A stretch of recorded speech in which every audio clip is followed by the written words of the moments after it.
अस्सलाम वालेकुम स्टूडेंट, उम्मीद करती हूँ आप सब खैरियत से होंगे और आपने सबक अमानत जो हमने पढ़ा था उसको बहुत अच्छे से पूरा चैप्टर रीड करा होगा और उसको समझा होगा। आज हम इसका मशक़ी काम करेंगे। जो मशक़ी काम का पहला सवाल है वो है मदइज़ल सवालात के जवाबात दें। पहला सवाल है अमानत से क्या मुराद है। स्टूडेंट हमारी बुक का पेज नंबर 66 जिसमें अमानत के मायने और मफ़हूम साइड हेडिंग आपने डालनी है, अमानत के मायने और मफ़हूम। और फिर आपने लिखना शुरू करना है कि अमानत का लफ्ज़ अमन से निकला है जिसके मायने हैं सुकून, इत्मीनान और अमान। ईमान का लफ्ज़ भी अमन से ही निकला है। अमानत से मुराद ये है कि इंसान अपने कारोबार में साफ़ और ईमानदार हो और जिसका किसी पर कितना ही हक़ हो वो इसको पूरी दयानतदारी और ईमानदारी से ज़र्रा ज़र्रा अदा करे। अल्लाह ताला ने अपने बंदों पर जो शरीयत मुकर्रर फरमाई है उस पर अमानत का लफ्ज़ इस्तेमाल किया है। यहाँ तक पहले सवाल का जवाब हमारा यहाँ पर आके मुकम्मल हो जाएगा। अब हम क्वेश्चन नंबर 2 की तरफ बढ़ेंगे कि इस्लाम से क़ब्ल लोग नबी करीम सल्लल्लाहु अलैहि वसल्लम को किस लक़ब से याद करते थे। बुक का हमारी पेज नंबर 69 में जो टॉप पे हमारी ये जो सबक का खुलासा जो स्टूडेंट हमने पढ़ा था उसका सेकंड लास्ट पॉइंट है, नबूवत मिलने से क़ब्ल आप सल्लल्लाहु अलैहि वसल्लम को सादिक और अमीन के अलक़ाब से पुकारा जाता था। यहाँ तक नबूवत मिलने से क़ब्ल यानी कि यहाँ से क्वेश्चन नंबर 2 स्टार्ट होगा और अलक़ाब से पुकारा जाता था। यहाँ पर आके ये इसका इख्तिताम होगा। यहाँ से लेकर यहाँ तक कि क्वेश्चन नंबर 2 का आंसर मुकम्मल हो जाएगा। क्वेश्चन नंबर 3, अमानत से मुताल्लिक़ किसी कुरानी आयत का तर्जुमा लिखिए। तो हमारी बुक का पेज नंबर है 66, अमानत की और अहमियत और अम्बिया अलैहिस्सलाम। ये हेडिंग नहीं डालनी है, आपने हेडिंग नहीं डालनी है। यहाँ से स्टार्ट करना है कि कुरान पाक में अमानत की अहमियत के मुतालिक एक जगह पर अल्लाह ताला ने इरशाद फरमाया। सेंट्रलाइज़ करके लिख दीजिएगा, अरबी लिखना चाहें तो लिख लीजिएगा वरना आप तर्जुमा भी लिख सकते हैं कि अल्लाह तुमको हुक्म देता है कि अमानत वालों की अमानतें उनके हवाले कर दिया करो। यहाँ तक अरबी लिखेंगे सेंट्रलाइज़ करके और फिर उसका तर्जुमा लिखेंगे। यहाँ पर आके आपका आंसर कंप्लीट हो जाएगा क्वेश्चन नंबर 3 का। इसी तरह क्वेश्चन नंबर 4 की तरफ बढ़ेंगे। तालिब इल्म किस तरह अमानतदार हो सकता है। हमारी बुक का पेज नंबर 66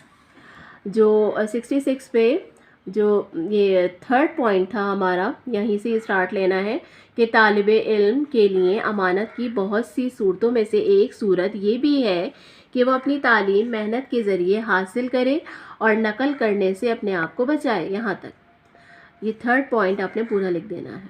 यहाँ से लेकर यहाँ तक ये क्वेश्चन नंबर 4 का आंसर है। इसी तरह क्वेश्चन नंबर 5, अमानत के सिफ्त पर अमल करने का कोई एक फ़ायदा बयान करें।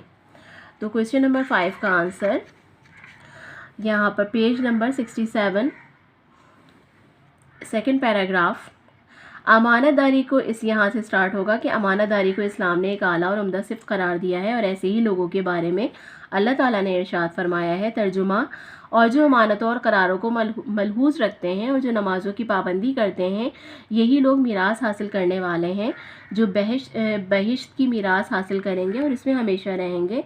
सूरह मोमिनीन की आयत नंबर 8 से लेकर 10 तक है। यहाँ तक ये आपने सेंट्रलाइज़ करके लिख लेना है। यहाँ से लेकर यहाँ तक क्वेश्चन नंबर 5 का आंसर हमारा कंप्लीट हो जाएगा। स्टूडेंट अब हम अपने मशक़ी काम के दूसरे सवाल की तरफ बढ़ेंगे जो कि है सही जवाब पर टिक का निशान लगाएं। कोई से 2 ऑप्शन उतार लीजिएगा और जो सही है उस पर आपने टिक का निशान लगाना है। पहला जुमला है हुज़ूर सल्लल्लाहु अलैहि वसल्लम ने मुनाफिक की निशानियाँ बताई हैं। अलिफ है 2, 3, 5 या 7, तो 3 पे टिक करना है, ये करेक्ट है आपका। दूसरा जुमला है अमानत किसे कहते हैं। तो अलिफ है किसी से कोई चीज़ ख़रीदना, किसी को कोई चीज़ फ़रोख्त करना। जीम है किसी को कोई चीज़ देकर वापस ना लेना और दाल है किसी के पास कोई चीज़ रखवा कर वही चीज़ वापस लेना। तो जो हमारा दाल ऑप्शन है वो करेक्ट है, उस पर आपने टिक लगाना है। तीसरा जुमला है जिस शख्स में अमानत की सिफ़त पाई जाती है उसे कहते हैं। अलिफ सिद्दीक़, बे शरीफ, जीम शफीक और दाल अमीन। तो अमीन जो दाल ऑप्शन है वो करेक्ट है, आपने दाल पे टिक करना है। इस तरह से हमारा क्वेश्चन नंबर 2 जो है वो भी मुकम्मल होता है।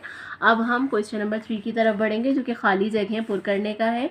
पहली जो हमारा जुमला है, अल्लाह ताला ने तुम्हें हुक्म देता है कि अमानत वालों की डैश उनके हवाले कर दिया करो, अमानतें। पहली ब्लैंक में आएगा अमानतें। दूसरी खाली जगह है जिसमें अमानत नहीं, उसमें डैश नहीं, ईमान, उसमें ईमान नहीं। तीसरी खाली जगह है मुनाफिक की निशानियों में से एक निशानी अमानत में डैश करना है, ख़यानत करना। चौथी खाली जगह है अम्बिया अलैहिस्सलाम ने अल्लाह ताला का दीन अपनी उम्मतों को नहायत डैश से पहुँचाया, दयानतदारी, यहाँ क्या आएगा, दयानतदारी से पहुँचाया। पहली खाली जगह में अमानतें, दूसरी में ईमान, तीसरी में ख़यानत और चौथी में दयानतदारी। स्टूडेंट अब हम अपने मशक़ी काम के क्वेश्चन नंबर 4 की तरफ बढ़ेंगे, जो कि दुरुस्त जुमलों के सामने सही और गलत जुमलों के सामने क्रॉस का निशान लगाएं। पहला जुमला है इस्लाम में अमानत एक नहायत वसी मायने और मफ़हूम में लिया जाता है, बिल्कुल दुरुस्त बात है, तो ये इसको हम टिक का निशान लगाएंगे। दूसरा जुमला है किसी का राज आपको मालूम है तो उसको छुपाना अमानत में शुमार नहीं है, बिल्कुल गलत बात है, तो ये रॉन्ग स्टेटमेंट है, तो ये गलत हो जाएगा। अगर किसी का कोई हक आप पर बाकी है तो उसको अदा करना अमानत है, बिल्कुल सही बात है, टिक आ जाएगा इसके ऊपर। अमानत के मुकाबले में दयानत का लफ्ज़ इस्तेमाल किया जाता है, गलत बात है, तो यहाँ रॉन्ग आ जाएगा। इसी तरह जो जिम्मेदारियाँ किसी को सौंपी गई हैं उन्हें पूरा करना भी अमानत है, बिल्कुल करेक्ट, यहाँ पर भी टिक का निशान लगा देंगे। इस तरह से हमारा सही गलत जो है ये सवाल भी मुकम्मल हो जाएगा। अब हमारा मशक़ी काम का आखिरी सवाल कॉलम वाला कि कॉलम 1 के अल्फाज को कॉलम 2 के मुनासिब अल्फाज के साथ मिलाकर जुमले मुकम्मल करें। पहला जुमला है आपका अमानत से मुराद ये है। कॉलम 2 का जो करेक्ट आंसर है वो क्या है, थर्ड लाइन वाला, इंसान अपने कारोबार में साफ और ईमानदार हो। तो आपने पहले के सामने ही ये वाली स्टेटमेंट लिख के इसको इस तरह से जुमले को मुकम्मल करना है। उसके बाद अमानत के मुकाबले में ख़यानत का लफ्ज़ आता है, तो इसके सामने ये लिख के आपने जुमला इस तरह से कंप्लीट करना है। इसी तरह हुज़ूर सल्लल्लाहु अलैहि वसल्लम दीन की अमानत पहुँचाने में ज़रा सी कमी पेशी पर भी तैयार न हुए, इसका करेक्ट आंसर ये है, तो इसके सामने लिख के आपने मुकम्मल करना है। अमानत का ताल्लुक सिर्फ जायदाद और माली अशिया तक महदूद नहीं, इसके सामने ही लिख के इसको मुकम्मल करना है। सौंपी गई जिम्मेदारियों को पूरा करना भी अमानत है, इसके सामने ये जुमला लिख के इसको मुकम्मल करना है। स्टूडेंट अब हम कॉपी को भी देख लेते हैं कि किस तरह से कॉपी में इस काम को कंप्लीट करना है, ताकि आप और अच्छे से समझ लें। अब हम अपना कॉपी का काम देखते हैं। सबसे पहले हम फहरिस्त को मुकम्मल करेंगे। आपने चैप्टर नेम लिखना है और आपने जिस जिस डेट पर जो काम करना है, सवाल जवाब जिस डेट पे करेंगे वहाँ पर आपने डेट को मेंशन करना है, और बाकी जो भी मशक़ी काम है आपने उसको लिखना ज़रूर है और उसकी डेट को भी ज़रूर लिखना है, और इस तरह से फहरिस्त को मुकम्मल करना है। उसके बाद आपने अच्छी राइटिंग में अमानत का टाइटल पेज बनाना है। जो सबक आपने अमानत पढ़ा है उसका टाइटल पेज बनेगा। उसके बाद जो हमने सवाल जवाब किए थे, इस तरह से आपने देख लीजिए किस तरह से सवाल जवाब आपने पहला, दूसरा, तीसरा सवाल सेंट्रलाइज करके आपने अरबी और तर्जुमे को लिखना है इस तरह से।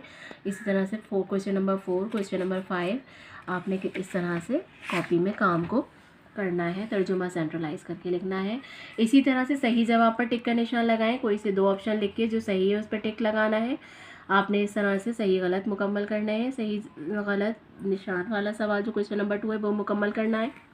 खाली जगह पहली में अमानतें, दूसरी में ईमान, तीसरी में ख़यानत, चौथी में दयानतदारी, इस तरह से आपने खाली जगहों को मुकम्मल करना है। उसके बाद सही गलत जो है जुमले उसमें सही और गलत का निशान लगाएं, इस तरह से आपने मुकम्मल करना है। और इसी तरह से कॉलम का काम कि अमानत से मुराद ये है कि इंसान अपने कारोबार में साफ और ईमानदार हो। दयानत के मुकाबले में ख़यानत का लफ्ज़ आया है, और हुज़ूर सल्लम दीन की अमानत पहुँचाने में ज़रा सी कमी बेशी पर भी तैयार ना हुए। अमानत का ताल्लुक सिर्फ जायदाद और माली अशिया तक महदूद नहीं, और सौंपी गई जिम्मेदारियों को पूरा करना भी अमानत है। इस तरह से हमने कॉलम का काम मुकम्मल करना है। स्टूडेंट उम्मीद करती हूँ तमाम काम आपको बहुत अच्छे से समझ में आ गया होगा, और आपने इस काम को बहुत ही नीट राइटिंग में बहुत ही अच्छे तरीके से कंप्लीट करना है। और प्रीवियस जो भी चैप्टर हमने पढ़े हैं काइंडली उसको भी आप जल्द अज जल्द उसको मुकम्मल करें, और ताकि हम इंशाल्लाह ताला जब स्कूल खुलेंगे तो हम लर्निंग पे ज़्यादा फोकस करेंगे। और आप लोगों ने वर्क जो है, ये जो आपके पास टाइम है, इसमें आपने अपना काम जो है वो जल्द अज जल्द मुकम्मल करना है और चेक करवाना है, ताकि हम ज़्यादा से ज़्यादा अपना काम जो है उसको याद करने को यकीनी बनाएंगे इंशाल्लाह ताला। अपना बहुत ख्याल रखिएगा। दुआओं की तालिब। अल्लाह हाफ़िज़।